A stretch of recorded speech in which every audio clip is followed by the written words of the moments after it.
दुनिया का सबसे बड़ा लोकतंत्र भारत ने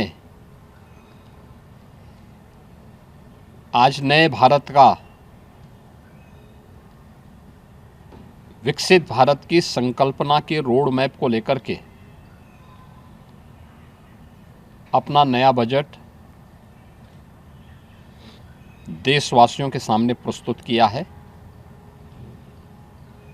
मैं सबसे पहले देश के यशस्वी प्रधानमंत्री आदरणीय श्री नरेंद्र मोदी जी के प्रति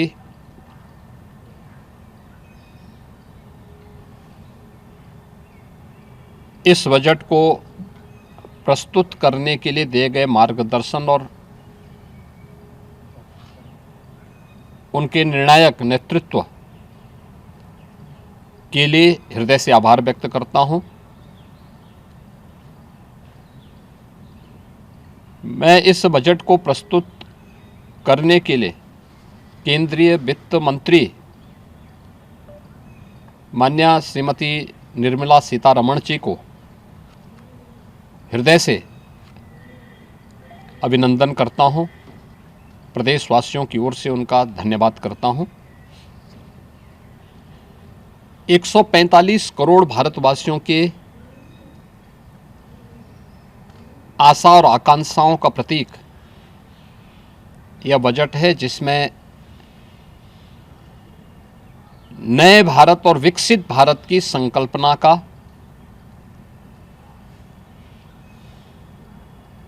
दृष्टि स्पष्ट दिखाई देती है। 12 लाख करोड़ रुपए से अधिक की पूंजी कैपिटल एक्सपेंडिचर के लिए, एक सुदृढ़ इंफ्रास्ट्रक्चर के लिए बजट में प्रावधान करना,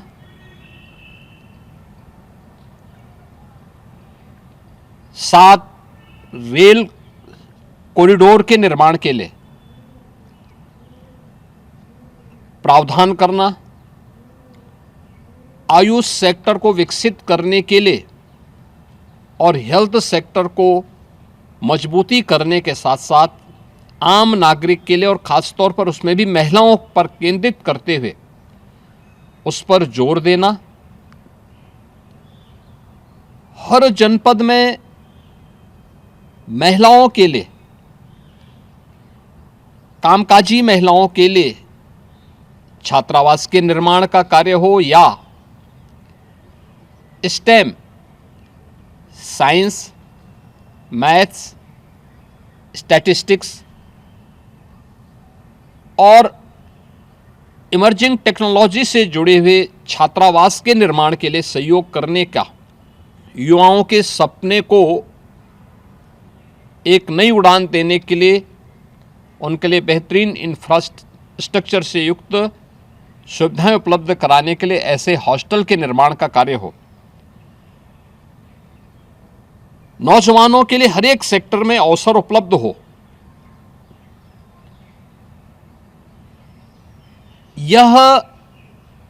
सबके साथ साथ जो व्यापक रिफॉर्म के साथ अलग अलग सेक्टर में रिफॉर्म को लेकर के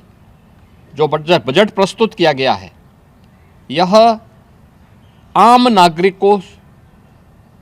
के जीवन को सहज और सरल बनाने में मदद करेगा। भारत की अर्थव्यवस्था को तेजी के साथ आगे बढ़ाने में यह बजट मददगार साबित होगा। युवाओं के लिए, महिलाओं के लिए,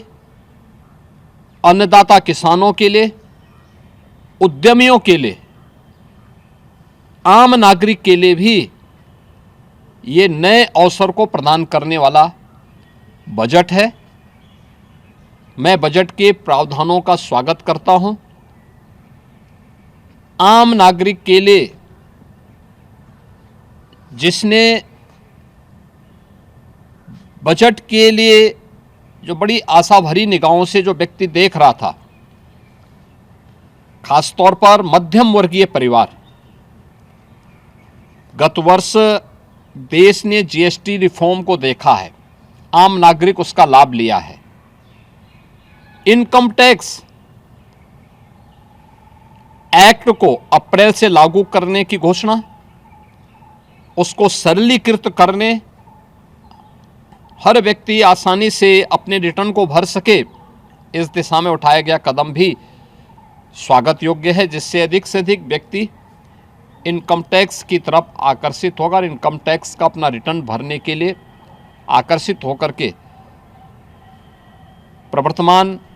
नेशनल बिल्डिंग के कार्यक्रम में वह भी अपना योगदान दे सके। इस दृष्टि से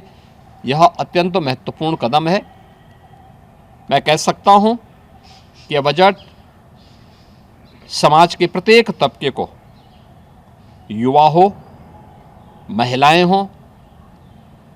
अन्नदाता किसान हो, उद्यमी हो, इन सब को ध्यान में रख करके बनाया गया नए भारत का, विकसित भारत की तरफ अग्रसर हो रहे भारत का एक स्थिर लेकिन तेज गति से बढ़ने वाली अर्थव्यवस्था के रूप में प्रस्तुत करने वाला एक बजट है। मैं इस बजट के सभी प्रावधानों का हृदय से स्वागत करता हूं, आदरणीय प्रधानमंत्री जी के प्रति आभार व्यक्त करता हूं, केंद्रीय वित्त मंत्री जी को इस बजट को प्रस्तुत करने के लिए, जो कर्तव्य भवन से प्रस्तुत किया गया पहला बजट है, इस बजट के लिए भी उनका हृदय से उन्हें बधाई देते हुए हृदय से धन्यवाद देता हूं।